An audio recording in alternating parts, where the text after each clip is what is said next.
Permíteme ver a ver qué te parece esto, Agustín. Sí.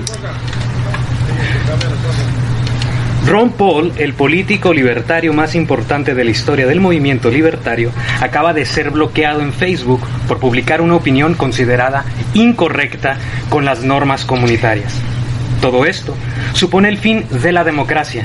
Ello así porque es el fin del espacio público, en tanto que espacio abierto para todos al debate público, en virtud del cual el sistema democrático descansa.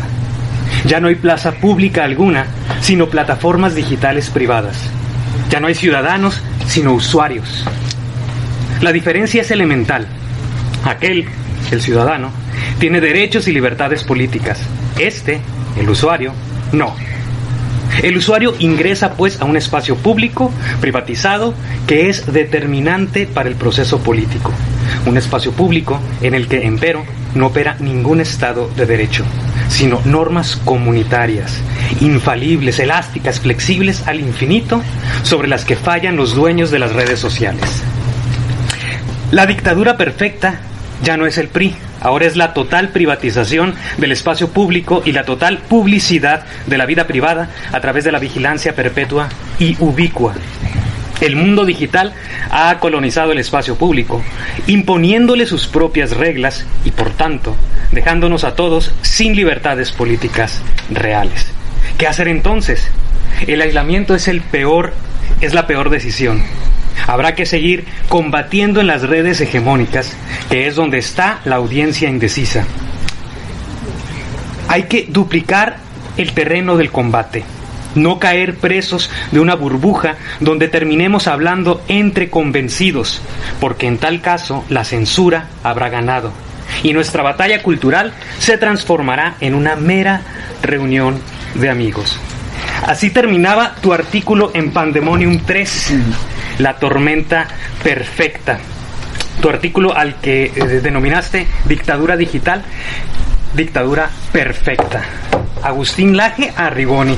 Yo sé que es muy difícil hablar uno de uno mismo, porque es como muy chocante, ¿no? Entonces, como yo sé que tú, cuando te han preguntado qué opinas de ti mismo, qué has hecho en tu vida, nunca das tu currículum, así que permíteme, dame unos minutos para darlo, para que los que no te conozcan, que a estas alturas del 2021 no sé si exista alguien que realmente no te conozca o nada más se haga el tonto, y para los que te conocemos ya, que te conozcamos más a profundidad. Adelante. Agustín Laje Arrigoni, politólogo, filósofo, conferencista, periodista y escritor.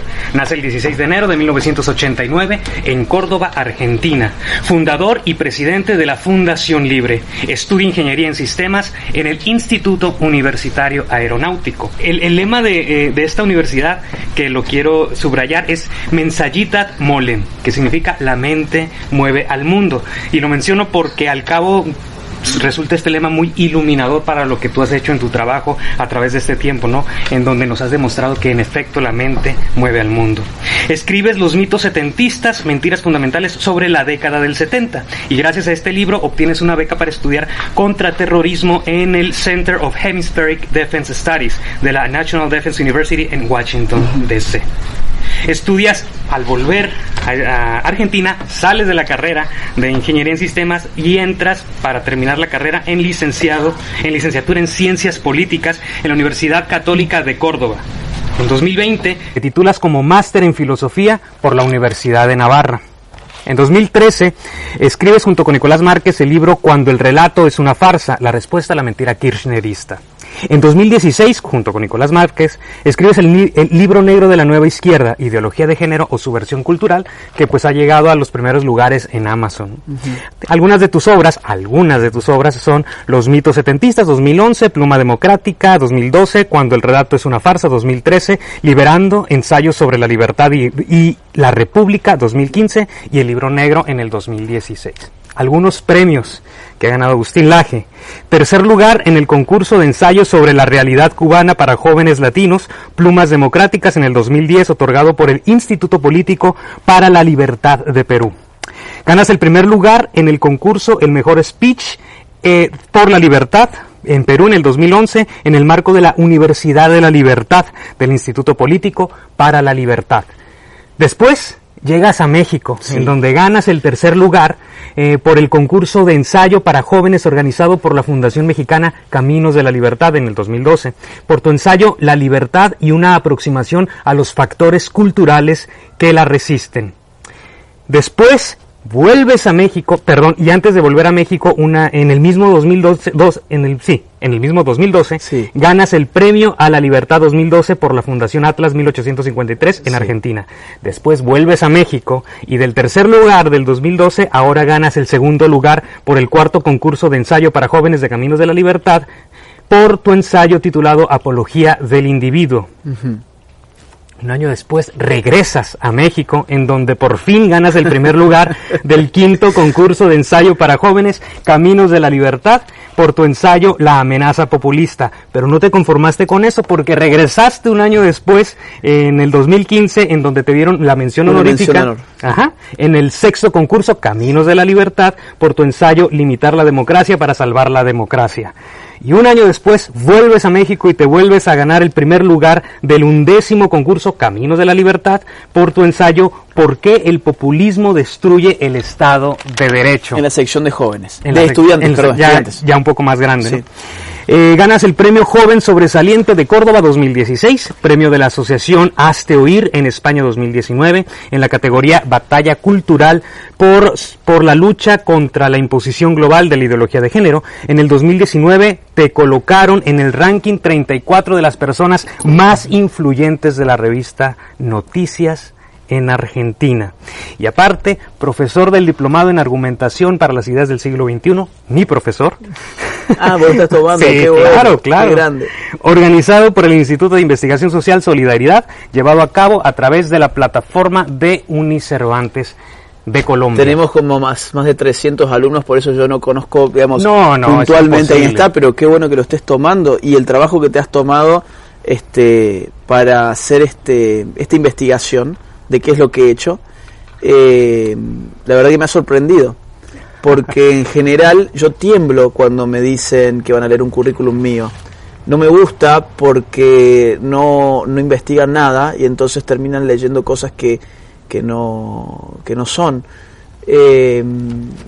Digamos, un ejemplo extremo, ya que estamos conversando entre amigos, a Nicolás Márquez, claro, yo figuraba en Wikipedia y después me sacaron. Ahora creo que lo han vuelto por... Sí, lo pusieron otra. Sí. Ahora, Nicolás Márquez figura hace mucho tiempo en Wikipedia y le ponen en Wikipedia algo así: escribe libros defendiendo el genocidio y no sé qué, y el terrorismo de Estado.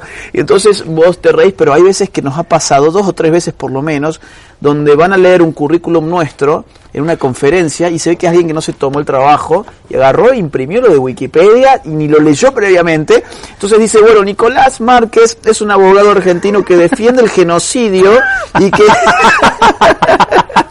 Y Nicolás y yo nos morimos y nos empezamos a matar de la risa porque tenemos buen humor, pero es una situación incómoda. Entonces cuando van a leer un currículum mío, nadie se había tomado ese trabajo, que no sé bien de dónde ha sacado tanto detalle, porque hay algo que a mí me pesa. Vos recién has dicho algo que es cierto, que yo nunca hablo de mi currículum, no me gusta. Tampoco creo que sea un currículum, qué sé yo, no me gusta la gente que habla sobre sí misma, pero sí me molesta, a veces me doy cuenta que se me reduzca a un youtuber. Es decir, yo tengo una actividad muy fuerte en YouTube, mi canal ya está al borde de llegar al 1.000.000 de suscriptores, es un canal muy visto. Y el trabajo el trabajo del youtuber yo no lo quiero tirar abajo. Lo que hacen los youtubers en muchos casos es muy bueno y en muchos casos es muy malo. Pero yo no creo que a mí no me gusta que se defina mi trabajo como youtuber, porque en todo caso yo hago videos de YouTube como una cosa totalmente secundaria. Mi trabajo principal es lo que vos leíste recién. Porque y no has ni siquiera mencionado lo de YouTube. Ajá, sí, pero yo creo que mi trabajo, por el que a mí me gusta que se me reconozca al menos, por las personas que hacen muchas cosas, bueno, tienen sus preferencias. Yo prefiero que se me reconozca por lo que vos acabas de leer, que es por el tema de la producción intelectual, ¿no? Lo que pasa es que la producción intelectual es lo que yo creo que a todos los que te seguimos y los que seguimos a personas como Agustín Laje, como Nicolás Márquez, como Miklos, precisamente lo que nos interesa, ¿no? No nos interesa que sean influencers o no, sí. No nos interesaba desde un principio. Algunos nos sorprendimos cuando, por ejemplo, presentaste a Miklos Lukács, de hecho, un pastor que está en la lucha en Argentina, que es Gabriel Ballerini. Sí, mío. Sí, lo comentó en uno de sus lives, ¿no? ¿Dónde estabas metido, Miklos, que no te habíamos encontrado? ¿Por qué? Porque nos hemos reducido, yo creo que por esta cultura de las imágenes, sí, en que todo debe de ser YouTube, y si no está en YouTube, entonces no es importante. También es algo muy extraño. Si no se vuelve una imagen, no existe. Exactamente. O sea, es tan fuerte la cultura de la imagen que estamos viviendo un mundo imagen. O sea, no solamente es una cultura basada en la imagen. Nosotros hemos tenido el paso de una cultura basada en la imagen, por ejemplo, pictográfica, pueblos arcaicos que se comunicaban de esa forma y que incluso ponían el arte al servicio de la magia. El arte era mágico, es decir, pintar en las cavernas una escena de una casa no era simplemente representativo, era performativo, o sea, estaba performando magia, estaba generando la magia de que se apareciera algún bicho por allí que pudiéramos salir a cazar, ¿no?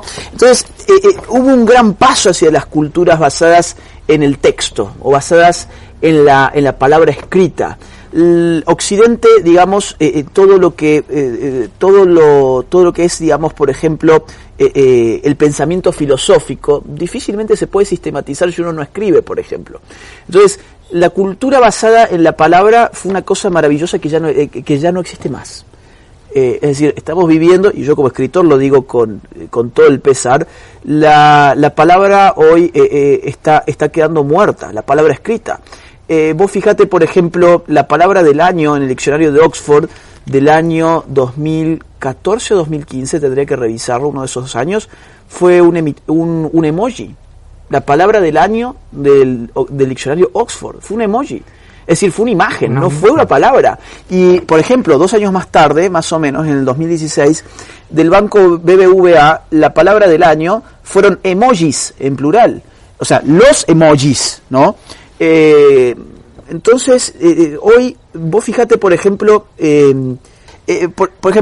la fotografía ha tenido siempre, hasta ahora, una función clave, que es la de fijar el recuerdo. O sea, congelar el tiempo. Congela el tiempo y el espacio. Recorta el espacio y congela el tiempo.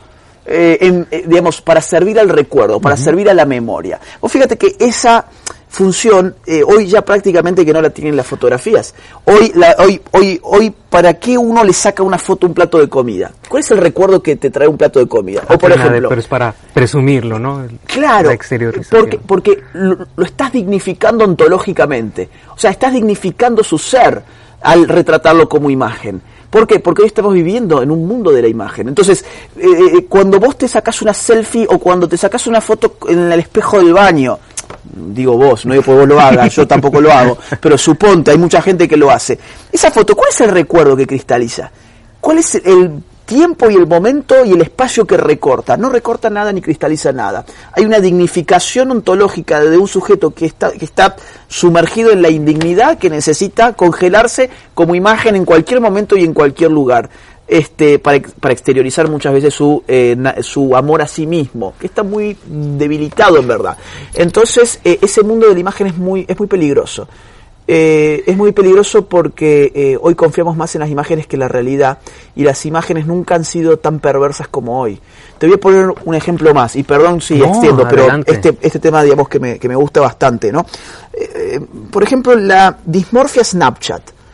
No sé si has escuchado esto alguna vez. No, la dismorfia Snapchat. ¿Qué es? Bueno, es una ola casi epidémica, te diría, de solicitudes que llegan a los quirófanos de cirugía estética para transformar los rostros en los que son las imágenes tras la aplicación de los filtros. Muy bien. O sea, yo me pongo un filtro y ese filtro que me embellece coloniza mi realidad. O sea, mi realidad, que es esta, la de este rostro, está degradada respecto del rostro que queda después de aplicar un filtro. Eso me come a mí psicológicamente y necesito hacer algo. Ese algo es pasarme un bisturí por la cara, que alguien lo haga por mí y que me deje más o menos un rostro parecido al que me da Snapchat, o en este caso también podría ser Instagram. Entonces, hasta ese punto coloniza la imagen, la vida, que incluso está colonizando la identidad. ¿No tiene que ver esto con lo que estabas comentando al principio de la escritura, en donde comentabas, ¿no? Ya no se escribe y uno tiene que escribir para poder enriquecer su pensamiento? Sí. Creo que hay dos conceptos sobre eso, Agustín, no sé qué piensas tú, ¿no? Uno es que uno es lo que escribe y el otro es que quizás uno escribe lo que quisiera ser. Sí. La utopía de lo que busca, hacia donde se dirige, que es... ¿Cuál es tu caso? Y en ese caso, la cuestión de la imagen quizás se sintetiza o se complementa o es un paralelismo con este concepto de la escritura que te estoy comentando, porque en la imagen, en esta deformación que estás comentando, quizás uno no es ni lo que quiere ser ni lo que quisiera llegar a ser, sino lo que los demás, sino lo que yo quiero que los demás vean en mí. Exactamente, es una imagen al servicio de la vista de un otro. Pero en el caso de la escritura, hay allí una interioridad que se expresa, y muchas veces se expresa para sí misma. Es decir, uno escribe lo que es. Yo creo que a mí al revés, a mí me transforma lo que soy escribir. Yo cuando escribo no sigo siendo el yo que está escribiendo, sino que al terminar incluso un capítulo de un libro paso a ser, digamos, no te voy a decir otra persona, no otra identidad, pero es un yo que ha modificado gran parte de su interioridad. Es un yo que puede contemplar otras cosas, porque escribir para mí es la mejor forma de pensar. Uno no piensa antes de escribir, uno piensa mientras está escribiendo y termina de pensar algo significativo cuando pone ese punto final. Yo leo para escribir y escribo para leer. Es decir, yo todo lo que leo está en función de esto me va a servir para mis escritos, y cuando escribo digo, acá necesito leer porque no estoy dando en el clavo. Entonces retomo la lectura. Es un ida y vuelta. Ahora, esto de uno escribe lo que uno quisiera hacer, eso creo que me representa un poco más. Porque yo te voy a contar una anécdota, digamos. A mí no todo lo que yo he escrito me gusta. De hecho, digamos, esto pasa sobre todo cuando uno empieza muy chico. Yo empecé a escribir a los 15 años. Y hay cosas que he escrito con más entusiasmo y hay cosas que he escrito con menos entusiasmo. Curiosamente, lo que con menos entusiasmo escribí fueron libros que eran parte de una coyuntura momentánea y era algo que supuestamente se estaba pidiendo en el mercado, digamos así. Por ejemplo, este libro que vos mencionaste recién, Cuando el relato es una farsa. Es un libro simpático, pero es un libro sobre un momento histórico de Argentina específico, es una coyuntura política que ya no existe más. Es un libro que lo hicimos en ese momento para poder impactar políticamente con Nicolás. Y es un libro que estuvo bien en su momento, pero esos libros de coyuntura pasan muy rápido. En cambio, el libro negro, que todos nos dijeron que no lo escribamos, porque a nadie le interesaba, nosotros pensamos de otra forma, y ahí creo que dimos con el clavo y que tiene que ver con lo que vos decís. Nosotros dijimos, escribamos un libro que nosotros quisiéramos leer, no nos preocupemos por qué es lo que quiere leer la gente, escribimos lo que nosotros queremos leer, y en ese sentido escribimos lo que queremos ser, ¿no? Hay un teólogo un poco, digamos que es extremo la opinión que se tiene sobre él, ¿no? Tú lo has escuchado mencionar muy bien, Gustavo Gutiérrez, ¿no? Es el padre de la teología de la liberación. Sí, claro. Pero sin embargo, no por conocer de dónde viene, bueno, vamos a desechar todo lo que dice, ¿no? Entonces, hay un concepto o hay una conceptualización cuando le preguntaron a él, el libro de la teología de la liberación que escribiste en los 70s, ¿lo volverías a escribir igual? Eso se lo preguntaron en el 85. Y él dice, no, yo creo que no, dice, porque el libro está ahí igual a él mismo, muerto de alguna manera. Dice, y yo estoy vivo. Entonces, quizás a lo mejor en las bases sería lo mismo, pero no en la superficialidad y tampoco partes del fondo quizás yo cambiaría. Él está allí, igual a él mismo, muerto, pero yo sigo vivo. Algo de lo que has escrito hasta ahorita lo cambiarías porque si algo hay que decir de esta biografía que vi de ti, es que hay 2 entrevistas tuyas de hace algunos años, cuando ganaste precisamente alguno de los premios en México, que te las hizo un periodista mexicano, Sergio Sarmiento. Sí. Están 2 entrevistas en YouTube, ahí las pueden buscar, están buenísimas. Entonces, creo has evolucionado mucho en tu lenguaje, en la dialéctica, en cómo te impones al público, pero las bases que tienes de esa juventud a tus 22, 23 años, a ahorita tus 32 años, es básicamente la misma, ¿no? Pero, ¿qué has cambiado en tu manera de pensar de ese tiempo ahora? Con tus escritos, con tu manera de dirigirte, con tu pensamiento, con tu escritura. No cambiaría nada, porque el trayecto ha sido bueno.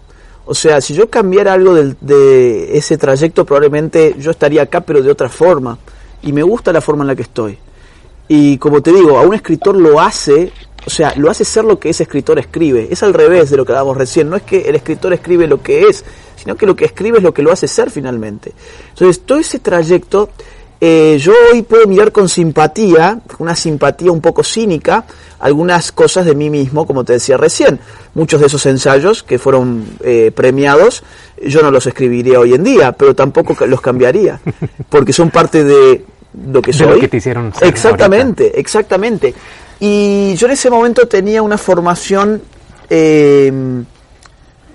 más bien liberal, no liberal entendido como progresista, como liberal, era un liberal de derechas.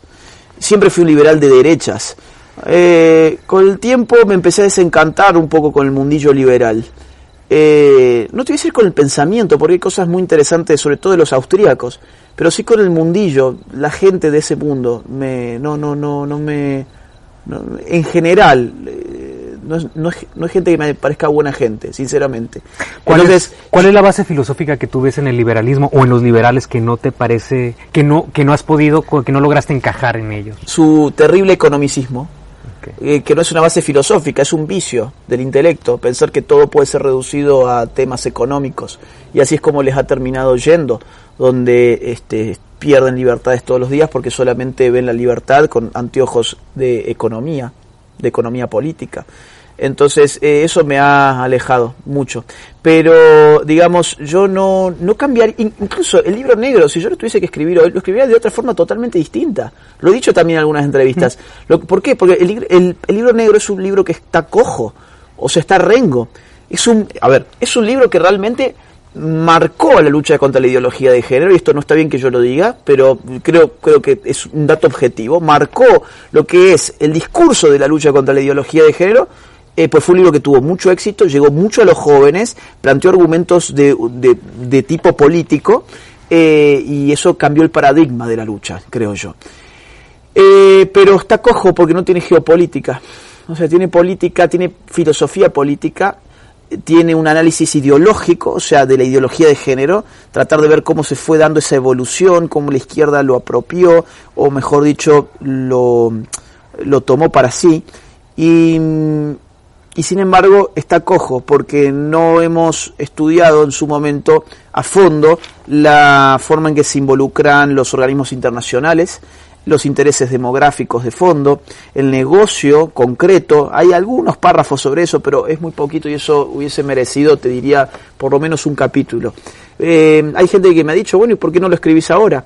Por una razón que yo no conocí eso que vos dijiste recién, de este teólogo. No conocí esa declaración suya, pero creo que esa misma declaración diría hoy yo en día. O sea, lo que está escrito. Uno lo puede corregir. Uno se dio con que había una cita que estaba mal puesta, que fue algo que pasó con el libro negro, se corrige. Ahora, modificar el libro ya sería modificar su espíritu, ¿no? Y allá está. El libro es eso.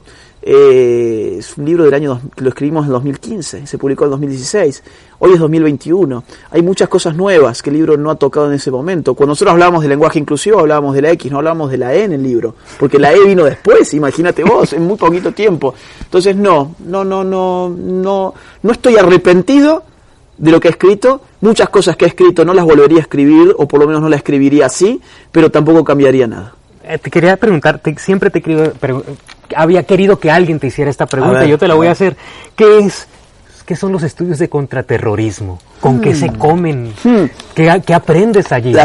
Mucha gente, viste que hay mucha gente que tiene como una cierta paranoia y y piensa, oye, este tipo se fue a entrenar a la CIA o el Pentágono y se hacen estas ideas locas. Yo dejo que ellos piensen eso porque me da gracia, en verdad, que lo piensen. De hecho, en mi facultad había gente que lo pensaba. En mi facultad hubo gente que llegó a decir que yo traía dinero de Estados Unidos para financiar un centro de estudiantes de derecha que había ganado en la facultad de amigos míos. Imagínate vos la locura, mira si me van a dar dinero de Estados Unidos para traer a un centro de estudiantes de una facultad en Córdoba. Bueno, esa gente que tiene esas paranoias yo las dejo que las tenga porque me da mucha gracia. Pero ¿qué fui a hacer? Fue un curso corto, algunas semanas.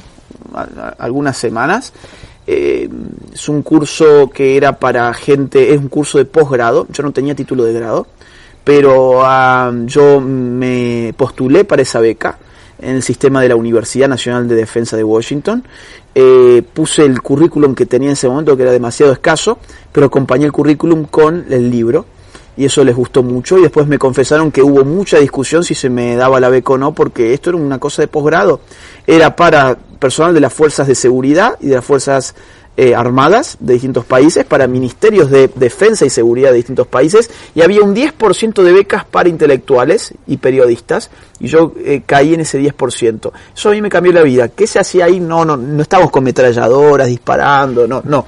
Era un análisis de cómo llevar adelante las luchas contra el terrorismo y el crimen organizado mirando distintos escenarios. Estudiábamos las maras, estudiábamos las guerrillas de la FARC, estudiábamos el narcotráfico en México, estudiábamos los problemas del radicalismo islámico, estudiábamos incluso hasta guerrillas que ya no existen, la guerrilla del Che Guevara, la revolución cubana, la revolución maoísta, los manuales que esta gente utilizaba. Entonces conocíamos cómo se articulaban ideológica y pragmáticamente por dentro, y hacíamos después, me acuerdo que cerramos eso con simulaciones. Hay un software para hacer simulaciones de contraterrorismo muy divertido. No es que vos ves un muñeco ni nada así, sino que dividís equipos y entonces cada equipo va haciendo un movimiento político. O sea, va diciendo, bueno, yo voy a hacer esto, el otro dice esto dice esto, y el software te da el resultado, ahora pasa a ser este otro, por cómo se movieron las fichas en el tablero, ¿no? Entonces había ese tipo de prácticas, pero no era una práctica bélica, era toda una práctica intelectual de campo, digamos.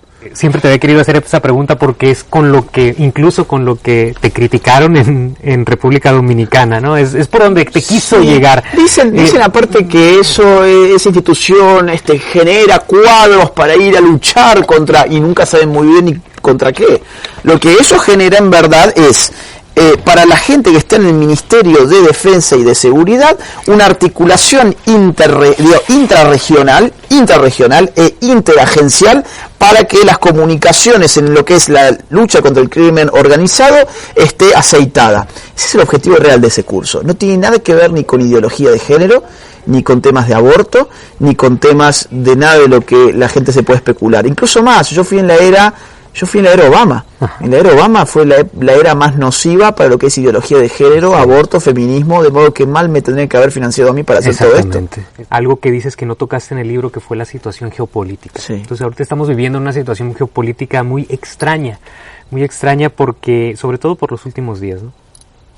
De repente nos encontramos con una noticia de que Francia ha rechazado y ha prohibido el lenguaje inclusivo desde su Ministerio de Educación. Pero en contraste también tenemos a Alemania, ¿no? En que algunos sacerdotes o algunos obispos se ponen en contra de la opinión del Vaticano en cuanto a la cuestión de la bendición de parejas con atracción al mismo sexo. Uh-huh. Entonces tenemos de pronto también el estallido social en Colombia, tenemos la aprobación del aborto en Argentina, tenemos la guerra que ahorita está sucediendo en Medio Oriente, que teníamos muchísimos años que no ocurría. Todos estos aspectos en el ambiente geopolítico, que en el cual la única luz es lo que lograste en República Dominicana hasta ahorita, ¿no? Que no se aprobaran las 3 causales del aborto. Pero todo esto, ¿cómo nos impacta en América Latina? ¿Cómo nos impacta en el sentido social, cultural, religioso? ¿Para bien o para mal? No, yo creo que en general para mal. O sea, yo creo que en general lo que está pasando en el mundo es la centralización política por fuera de las esferas del Estado. O sea, lo que está pasando en el mundo del proceso político, el corazón del proceso político y geopolítico del mundo, está caracterizado por la cesión sistemática de soberanía nacional en todas partes. Hay una especie de realidad tecnológica que ha vuelto al Estado una entidad que no puede hacerse cargo de la vida social. El Estado es una entidad territorial. El territorio no existe para la red digital. Y hoy el poder fluye a través de la red digital. El intercambio económico hoy es fundamentalmente digital. El trabajo hoy es digital. Hoy la vida acontece en el mundo online. Ahora, en ese mundo no existe el territorio. Entonces, ¿cómo el Estado puede hacerse cargo de una jurisdicción que necesita tener un territorio? Pero cuando estamos hablando en este caso de una cuestión de redes. Entonces, ¿qué aparece ahí? Se va dando una suma de condiciones técnicas, como te decía recién, condiciones políticas, el crecimiento, por ejemplo, de lo que es la ONU, que se ha zafado, se ha salido de sus lineamientos originales, donde cada vez están creando más órganos de poder que piden más atribuciones. Fíjate, por ejemplo, el rol de la OMS durante la pandemia. El rol de la OMS durante la pandemia anuncia lo que va a ser en un futuro próximo esa entidad que es la ONU. La OMS funcionó como proto-ministerio de salud global, o no indicó a todos los ministerios de salud la OMS qué es lo que había que hacer. Y no se arrodillaron todos los ministerios de salud frente a lo que decía la OMS que había que hacer. Cuando la OMS te decía, el lunes te decía una cosa y el martes te decía otra, y el jueves te volvía a decir otra. El único que uno de los pocos que dijo no a la OMS es uno de los que mejor está, y de los que mejor lo hizo, que fue Taiwán. Entonces, vos me decís, bueno, ¿qué está pasando geopolíticamente? ¿Esto conviene, no conviene? Parece que Alemania, parece que Francia, ¿qué pasa a Estados Unidos? Ok, el corazón de ese proceso, yo creo que es, lo más importante de ese proceso político, va a ser la cesión sistemática de soberanía hacia nuevas organizaciones. Cuando empezó la pandemia, todos decían, no, esto es una retracción hacia adentro del Estado-Nación. ¿Por qué? Porque los Estados-Nación se cerraron. Y yo lo vi de otra forma. Yo creo que lo que la pandemia significa es una radicalización de la digitalización de la vida. ¿Por qué? Porque lo que quedaba de nuestra vida fuera del marco del mundo digital se fue absorbiendo por la tecnología digital. Por ejemplo, el trabajo. Hoy el trabajo es un trabajo de home working para, inmensas mayorías, y cada vez son más.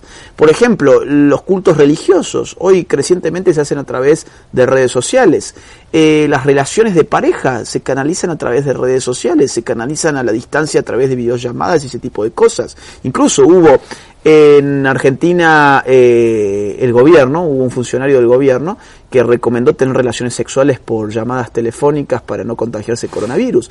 Entonces, cuando todas las relaciones sociales se empiezan a digitalizar, se vuelven más controlables, pero además se vuelven más controlables no por el Estado, sino que eso va generando una situación, va generando una serie de condiciones donde tarde o temprano van a terminar siendo controladas por una entidad que está más allá del Estado. Y esa entidad que está más allá del Estado son los organismos internacionales. Y que piensan que de pronto los organismos internacionales son un ente independiente, ¿no? Por ejemplo, él dice la OMS, todos como que se enganchan de la OMS, sí. Incluso las personas de la calle, ¿no? La OMS dice esto, dice lo otro, como si fuera un organismo independiente que él mismo generara su propia información. Exacto. O que generara sus propios medios, ¿no? Cuando la OMS está enganchada a las CDCs, ¿no? A los Centros de Control de Enfermedades, quienes son los que están, es decir, la OMS es supeditada a los CDCs, sí. Que es un organismo inminentemente interno de los Estados Unidos. Por lo tanto, hacerle caso a la OMS no es hacerle caso a un organismo independiente, sino es hacerle caso a lo que los Estados Unidos desde su interior quieren que hagamos desde hacia afuera. Y ha habido ahí también una lucha muy fuerte con China, porque ahí, Estados Unidos en la era Trump le quita el financiamiento finalmente a la OMS, pero quien queda a cargo de la OMS en el mundo es China. Y la OMS le ha hecho muchos favores a China. Por ejemplo, reconocer la medicina tradicional china como una medicina válida para la OMS. Cuando la OMS dice esto es una medicina válida, ¿sabes qué pasa? Se genera un mercado mundial. El mercado mundial que se ha generado en África, por ejemplo, de medicina tradicional china, es abrumadoramente rentable para China.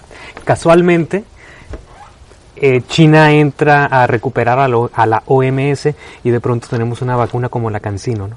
Además, por ejemplo, que es la que se está distribuyendo de manera general. Quien piense que la OMS es una entidad científica es que no conoce la política. La OMS es una entidad política y en segundo lugar yo te diría está integrada por científicos, pero primeramente es una entidad política, tanto así que el director de la OMS es un filósofo, no es un médico. No es un médico, es un filósofo que además está implicado con crímenes comunistas de su país de origen. Entonces la situación internacional hoy creo que está asignada por eso. A nivel social una digitalización de la vida y a nivel político una concentración del poder en manos ya no del Estado sino de organismos internacionales. Y en términos económicos hay una inmaterialización de la producción económica. La producción económica depende cada vez menos de la materia, digamos así. La producción económica hoy depende cada vez más de la información.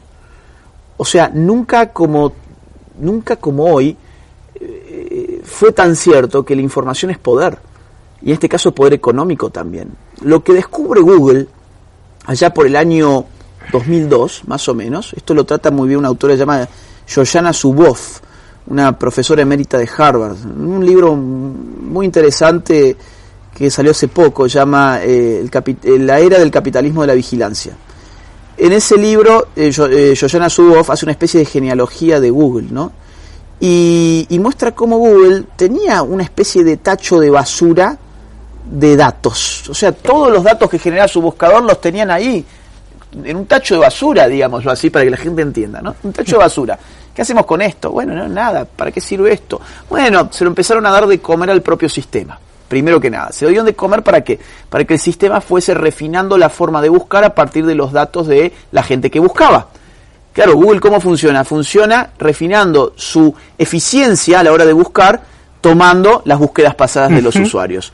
Pero después se dieron cuenta, esto está poco rentable, Google no está generando dinero. Entonces agarraron y dijeron, y con estos datos podemos revolucionar el mundo de la publicidad. ¿Qué pasa si empezamos a direccionar publicidad a partir de los datos que conocemos de lo que busca la gente? Entonces direccionaron publicidad y ahí fue el crecimiento de Google. Boom. Ahí fue el boom de Google y ahí fue cuando todos empezaron a seguirlo. Ahora, las empresas hoy no pueden vivir sin los datos. Hoy las empresas no pueden vivir sin la manipulación de datos. Y esos datos no solamente se empezaron a usar para direccionar publicidad, sino que se empezaron a usar también para direccionar voluntad.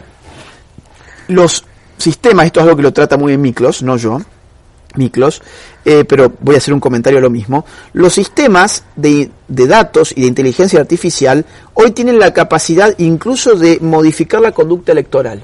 Esto ya se supo en un artículo científico de la revista Nature, una de las más importantes del mundo científico, publicado por gente de Facebook, que hizo Facebook un experimento social, si mal no recuerdo fue en el año 2012 o 2014, uno de esos 2 años. 2012 me parece que fue. Donde había elecciones legislativas en Estados Unidos y Google alteró en 61 millones de cuentas lo que aparecía en el feed, o sea, en las noticias, y midió el impacto que tenía esa alteración de las noticias del feed en el comportamiento electoral, a través de un botón que decía yo ya he votado y que te mostraba además tus amigos que ya habían votado y donde te animaban a ir a votar y te ponían dónde tenías que ir a votar. Y con eso pudieron constatar que alteraron radicalmente la participación electoral. Entonces, digamos, el poder que tienen los datos es económico, es cultural y también es político. Vivimos en un mundo que hoy cortaste el suministro del mundo digital y se acabó este mundo, ¿no? Incluso para nosotros, las personas a pie, ¿no? De pronto ya no podemos vivir sin el celular y sin los datos, y creo que esta pandemia radicalizó esto, ¿no? Sí. Radicalizó eso que estás mencionando, en donde si ellos no pueden vivir sin la data, nosotros los estamos alimentando aún más, y con esto yo creo que creció exponencialmente, ¿no? Y nuestra esclavitud. Eso tiene que ver con lo que vos leíste al inicio, del tema de la dictadura perfecta, que no es la del PRI. Esa dictadura perfecta se da cuando tu vida política pasa a estar en una plataforma que es privada. La política es un ejercicio, digamos, que se da en un terreno público. Pero ya no queda nada público cuando tu vida está totalmente sumergida en una plataforma privada. Ahí se va a desplegar lo político y eso tiene un dueño. Cuando el dueño no le guste lo que vos decís, entonces te va a cortar el suministro. Es lo que pasó con Donald Trump, ¿no? Es lo que pasó con tantas cuentas conservadoras tantas veces. Incluso aún más, Live Action, por ejemplo, Live Action, que es una ONG pro vida, ni siquiera puede pautar en publicidad, en Facebook, por ejemplo. Entonces, no es una cuestión de dinero siquiera. Es una cuestión de, acá hay un proyecto, y este proyecto se tiene que cumplir. Y este proyecto pasa, entre otras cosas, por ejemplo, por la agenda del aborto. Entonces, viene una ONG pro vida que quiere pautar su publicidad, o su propaganda, mejor dicho, en Facebook, no lo van a dejar. En Twitter tampoco lo han dejado. Y así ha pasado con un montón hasta con películas pro vida que no se las han dejado promocionar. Es la pregunta de siempre, es la pregunta que ya has contestado 1000 veces, pero pues como ya estás encarrilado en ese tema, yo creo que me siento obligado a hacerla. Y me la acaban de preguntar, ¿no? Como tú dices, te dan este tipo de discusiones entre los amigos, entre las carnes asadas, y uno nos has dado esa facilidad, ¿no? También de interesarnos por buscar e ir un poco más allá. Y la pregunta sería, ¿cuál es el objetivo que buscan implementando todo esto? La respuesta sencilla es no, pues es el dinero, el poder, pero ya tienen todo el dinero, ya tienen todo el poder. Lo platicabas con Miklos Lukács hace unos meses, ¿no? En donde la pregunta era general, ¿para qué si tienen todo el dinero? ¿Qué más dinero necesita, no sé, George Soros? ¿Qué más dinero necesita Planned Parenthood? ¿Qué más dinero necesitan los Rockefeller? ¿Qué más dinero necesita Bill Gates? ¿Hacia dónde van? ¿Cuál es el objetivo si ya no necesitan dinero, si ya no necesitan poder? ¿Para qué hacer todo esto? Mira, a ver, voy a entrar un poco en el terreno de la especulación. O primero vamos a decir algo que es constatable y después vamos a entrar en el terreno de la especulación. En lo constatable, ¿por qué hay tanto interés en estas agendas? Fundamentalmente, yo creo que esto pasa por el control de la natalidad. O sea, los diagnósticos que se han hecho desde mediados del siglo XX hasta el día de hoy han sido siempre reiterativos, siempre redundantes, repetitivos.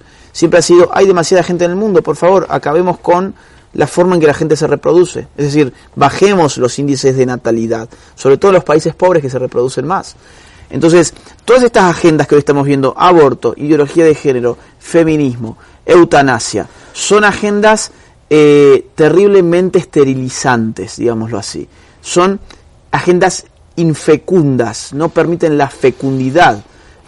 Bueno, miremos los resultados de España, donde ha sido el laboratorio de prueba España en Europa, y fíjate hoy cómo están, la natalidad que tienen, ¿no? Entonces, esa es la respuesta que yo te diría. Hay una documentación de fondo, el informe Rockefeller del año 72, el informe Kissinger del año 74, la locución de Lyndon Johnson en la ONU en su 20º aniversario en el año 65,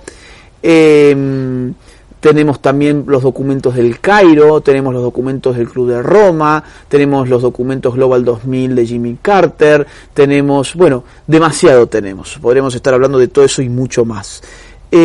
¿Para qué? Para confirmar que hay gente muy poderosa que cree que hay mucha gente en el mundo y que hay que bajar la cantidad de gente que hay en el mundo, y para eso están dispuestos a financiar todo esto. Es un mesianismo. Eso, y ahí quiero entrar en el terreno de la especulación. Ahora, yo tengo que especular. Yo creo que esta gente que nada literalmente en dinero, el dinero por sí solo ya no la satisface. Hay una dimensión mesiánica. Hay una dimensión casi, digamos, de arquitecto. Yo quiero ser arquitecto del mundo. Yo quiero poner el mundo, digamos, a reflejo de lo que está en mi cabeza. Yo quiero ser el constructor de este mundo. Digamos, he construido, no sé, Microsoft. ¿Por qué no voy a construir el mundo? He construido Google. ¿Por qué no voy a construir el mundo? Entonces, cuando yo veo un tipo como Bezos, que se gasta una fortuna de millones de dólares para hacer un hueco en una montaña y colocar allí adentro un reloj y después cierra la montaña, ¿cuál es el sentido económico de eso? ¿Cuál es la rentabilidad de hacer eso? Ninguna. ¿Por qué lo hacen? Porque hay algo más que la plata. Es que, a ver, hay una ley de la economía, ¿no?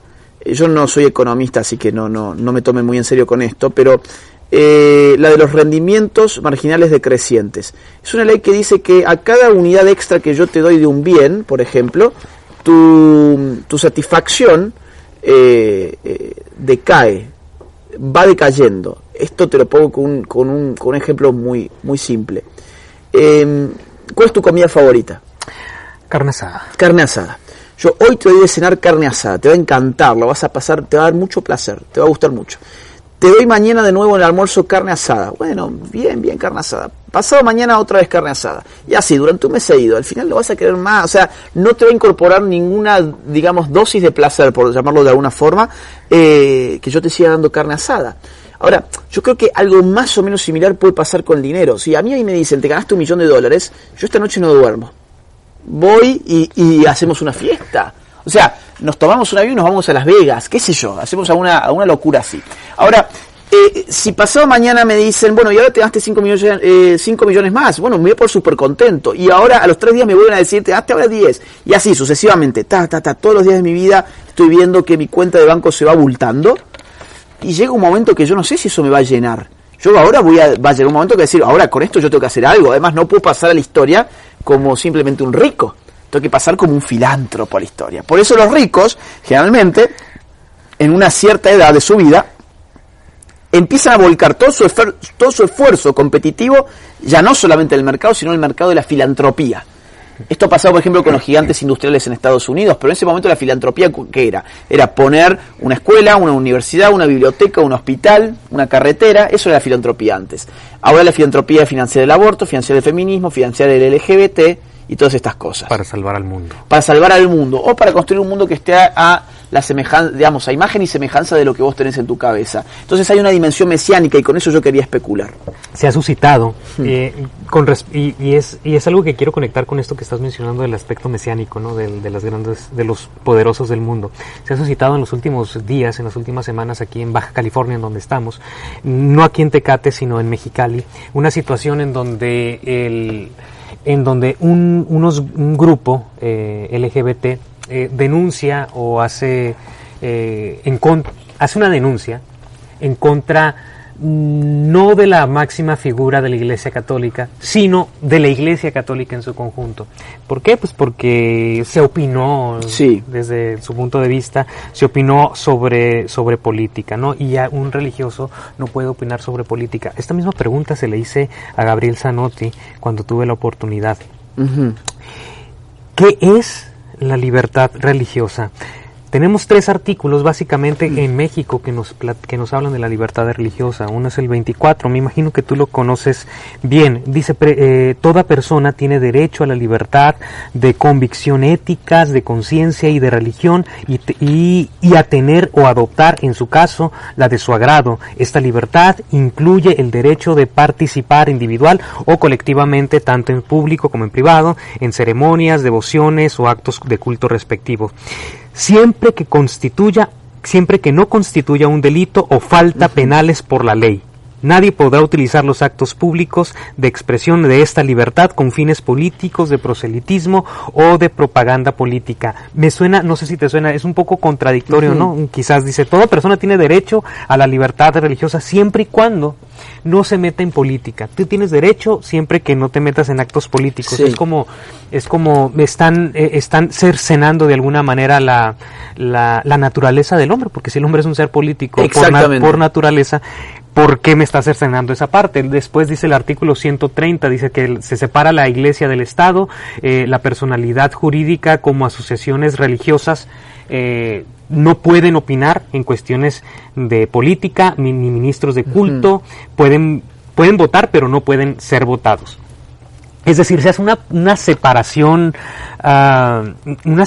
tajante, absolutamente, sobre lo que es lo político, sí, y lo que es lo religioso, sí, ¿no? Como casi como decir, una cosa es la persona y otra cosa es el ser humano. Exacto. Se me figura un poco eso. Pero entonces, en este marco, esta contradicción, ¿qué nos dirías tú? ¿Qué es la libertad religiosa? ¿Qué es la verdadera libertad religiosa? La libertad religiosa es poder llevar adelante tu proyecto de vida conforme a lo que constituye tu visión trascendental de la vida. Lo religioso es algo trascendental. Entonces, yo puedo desarrollar mi vida trascendentalmente, ¿qué necesito para eso? Que me dejen creer y que me dejen hacer conforme mi creencia. Obviamente, ahí tiene algo que es importante, que es en la medida en que esa acción, o sea, que está conforme a una creencia, no constituye un delito. Por ejemplo, yo no puedo decir, bueno, no, el rito de mi fe es hacer sacrificios humanos, porque ahí yo estoy violentando el derecho de otras personas. Ahora, que yo opine políticamente, ejerciendo mi libertad religiosa, no está violentando el derecho de ninguna persona. Entonces, ahí está una de las grandes trampas, ¿no? O sea, ¿qué es la libertad política? Poder llevar adelante la propia voluntad en lo que hace a una vida asignada por la trascendencia. Llevar adelante tu proyecto de vida, no solamente en la forma en que vos lo vivís, lo pensás, sino también la forma en que actuás. Y tu yo, o sea, tu persona, es una, no son múltiples personas en un mismo cuerpo. No está mi yo político y mi yo religioso, que ahora me pongo el botón del yo religioso y entonces puedo hablar de religión. Y cuando paso el botón al yo político, me olvido del yo religioso y hablo de política como si fuese otra persona totalmente distinta. O sea, mutila la unicidad del yo. Esa ley mutila la unicidad del yo, que es político, es religioso, es cultural al mismo tiempo, es psicológico, es social. Entonces, yo creo que la libertad religiosa tiene un límite. El límite es que el ejercicio de tu libertad religiosa no puede dañar derechos de otras personas. Derechos como a la propiedad, a la vida, a la integridad física, como te decía recién. Yo no puedo decir, a ver, mi fe me exige que yo secuestre a una persona y se la sacrifique a mi Dios. Bueno, esa es una fe que el Estado tendría que combatir, porque eso ya está poniendo en riesgo a personas que no tienen esa fe y que también tienen derecho a llevar adelante sus proyectos de vida y sus religiones en particular. Ahora bien, ¿de qué forma ejercer mi libertad religiosa opinando conforme a mis creencias religiosas? ¿Cómo debería ser la política en mi país? ¿Cómo eso se supone que está violentando los derechos de las otras personas? No los violenta. Por lo tanto, yo podría y debería poder hablar de política creyendo en Dios, por ejemplo. Y mis opiniones políticas podrían estar totalmente informadas por mi creencia religiosa. Y eso no tendría por qué estar mal. Es decir, esa ley que vos me leíste no es una ley de libertad religiosa. Esa ley es una ley de coerción antirreligiosa. Porque no permite, además es antidemocrática, porque la democracia es todos valen uno. La regla de oro de la democracia es que cada individuo, cada ciudadano vale uno, que su voto vale uno, independientemente de quién sea. Bueno, yo no puedo estar diciendo, no, bueno, a ver, él tiene una opinión religiosa, entonces usted se tiene que callar, porque yo no le estoy permitiendo entrar en el debate político. Estoy, digamos, considerando en definitiva que su voto vale menos. No en términos de lo que pone en la urna, sino en términos de lo que él puede hacer políticamente. Estoy cercenando sus derechos políticos por tener una creencia religiosa. Un ciudadano de segundo. Es un ciudadano de segunda categoría. Y la democracia no admite ciudadanos de segunda categoría. La democracia se funda en la idea de que los ciudadanos todos tienen el mismo derecho político. Entonces, esa ley, además de ser terriblemente autoritaria, liberticida, es por lo mismo una ley totalmente autoritaria y antidemocrática, quiero decir. Y no es ley, es parte de la Constitución de los Estados Unidos mexicanos, que es algo que coincido totalmente contigo. De hecho, es algo que comentaba yo con unos amigos hace unos días. Les decía, es que en México no tenemos libertad de religiosa, tenemos permiso para ir a misa. Tenemos permiso para ir a misa, pero no tenemos libertad, porque resulta que yo no puedo decir en el Congreso de la Unión que creo en Dios y que creo en la Biblia, pero otro legislador sí puede decir que él no cree en Dios. Entonces, ¿dónde está la libertad religiosa? No, sé que acá hay, digamos, ciudadanos de primera que pueden ser los que no tienen religión y ciudadanos de segunda que son los que tienen religión y que tienen que esconderlo o peor, privatizarlo, o sea, dejarlo para el ámbito de lo privado.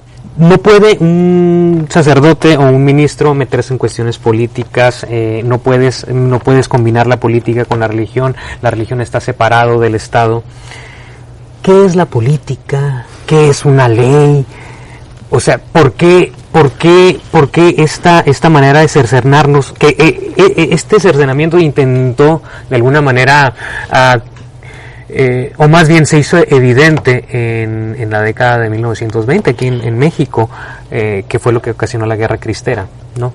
La Guerra Cristera era eso, era un combate entre el Estado y y la Iglesia no como institución, sino la Iglesia como las personas que forman parte de ella. Al final lo que terminó siendo es, bueno, te voy a dar permiso y voy a aparentar que tienes libertad para ejercer la religión. Pero entonces, en ese sentido, ¿qué es política? ¿Qué es ley? ¿Qué es un artículo constitucional? ¿Cuál es la diferencia? Mira, la política, a ver, una definición muy tradicional. Yo en verdad suelo usar otras definiciones, pero creo que está bien ahora esta. La política es la actividad organizativa de lo que está en común. O sea, es la actividad organizativa de la vida en común. De la vida en común. Entonces, el ser humano se caracteriza por vivir en sociedad. Por lo tanto, tiene asuntos que poner en común. Por lo tanto, la política es connatural, es intrínseca al ser humano. Por eso Aristóteles, por ejemplo, hablaba del sum politikon, el animal político, ¿no? O sea, la política es intrínseca a la existencia del ser humano, es esencial en el ser humano, porque el ser humano vive en sociedad. Y al vivir en sociedad tiene que discutir los temas en común. ¿Para qué? Para llegar a acuerdos y organizar la vida en común. Hay definiciones más modernas, ¿no?, que me gustan mucho también, que ven a la política ya no solamente como la cuestión de poner en común, sino también como el conflicto, ¿no? O sea, lo político. Bueno, lo político es lo que define, por ejemplo, la relación, diría Carl Schmitt, entre amigos y enemigos. O sea, el acto político es el acto de constituir nuestro grupo del nosotros. Nosotros somos un grupo y estamos opuestos a ellos. Digamos, en terminología un poco más moderada, podríamos hablar de los amigos y los adversarios, ¿no? Siempre hay una dimensión conflictual en lo político. Hay gente que le gusta una versión naif de qué es la política y te va a decir, no, la política en verdad es el arte, por ejemplo, de llegar a consensos. La política es el arte de llegar a consensos, la política es el consenso. Y yo diría, bueno, si necesitaste llegar a un consenso es porque previamente tuviste un conflicto. El corazón de lo político es lo polémico, es lo conflictual, es la lucha. Es la lucha. Para mí la política es la lucha.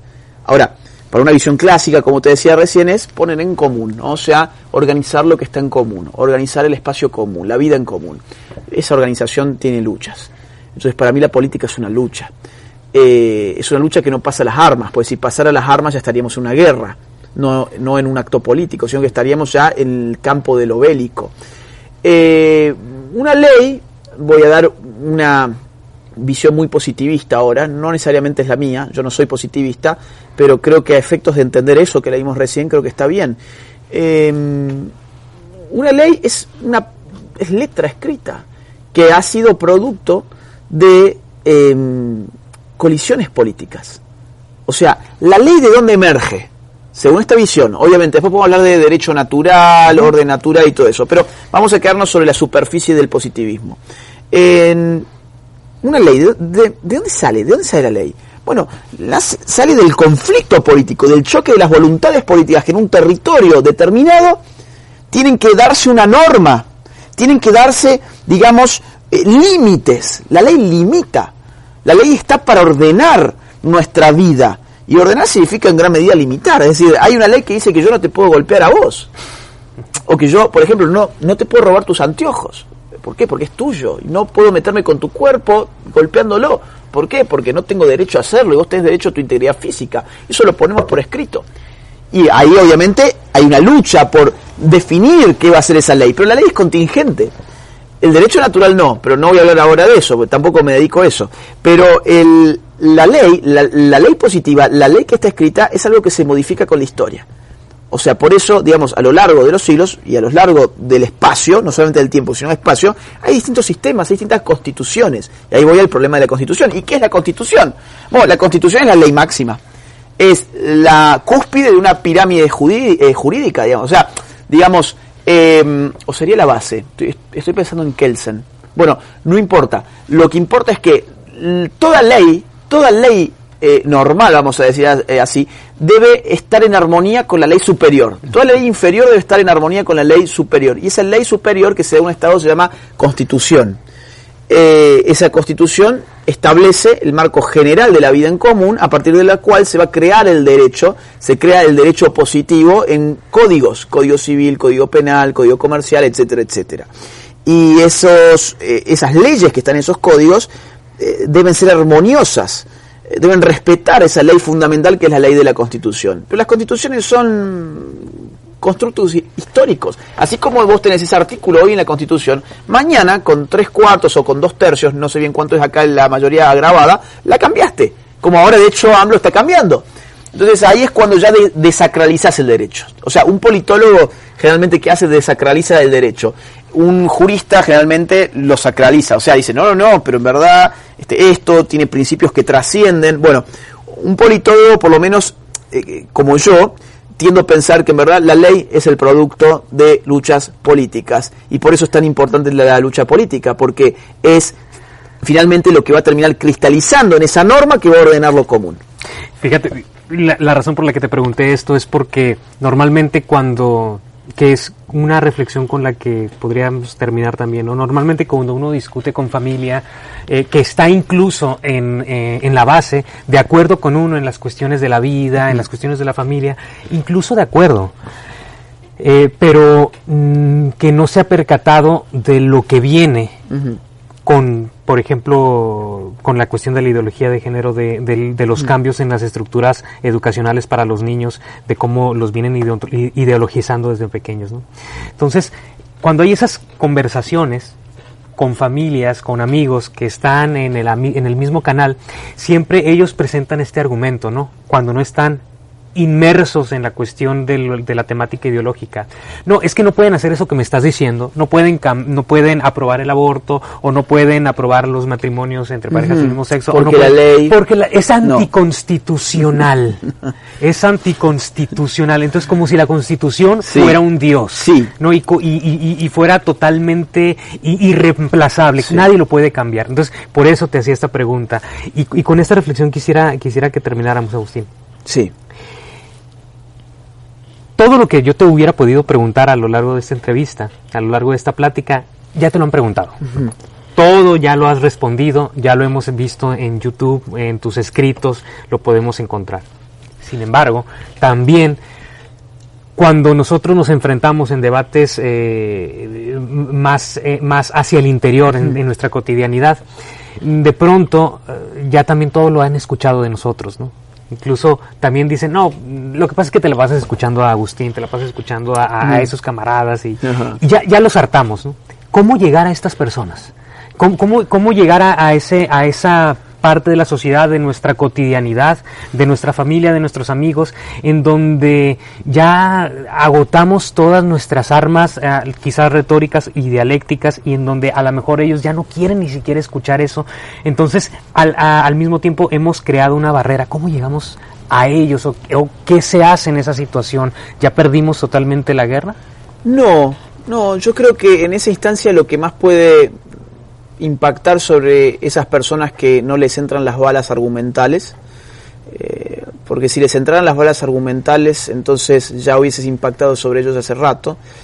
La forma que te queda de impactar es con el ejemplo personal, es decir, que ellos vean y terminen diciendo, mira, este tipo han pasado los años y se ha mantenido en esta lucha, realmente lo cree, no fue una moda de YouTube, realmente lo cree y realmente está ahí. ¿Por qué será que él le dio tanta importancia a esto? ¿Qué hay atrás de esto? Y ahí quizás que se acerquen para saber por qué mientras ellos estaban viendo Netflix, vos estabas preocupándote por temas importantes, y por qué después de tantos años uno sigue preocupado por esos temas que son importantes, y que no fue, como te digo, no sé, una modita.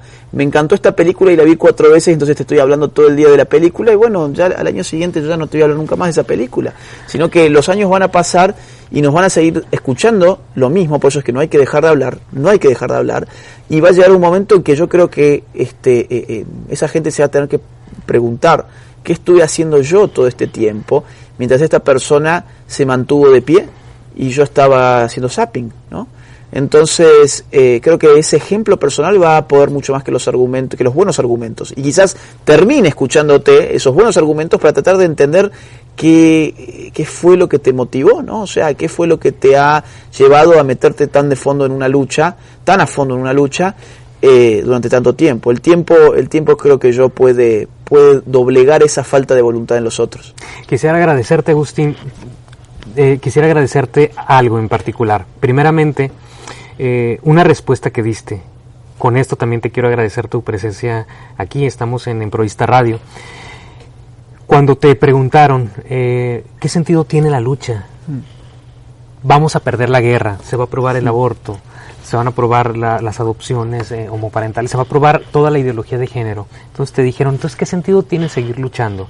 En la cuestión del aborto muy específico. Me acuerdo que tu respuesta a mí me fascinó, la vengo replicando muchas veces, es que no importa que perdamos la guerra, pero si de aquí a que perdamos la guerra, un niño lo pudimos salvar, Sí. valió todo esto la pena. Sí. Agustín, muchas gracias, es un gusto y un honor que hayas estado aquí presente, y muchas gracias por tu tiempo, por tu dedicación, por tu entrega, pero sobre todo por tu humildad y por tu sencillez. Muchas gracias, ha sido un gusto para mí también.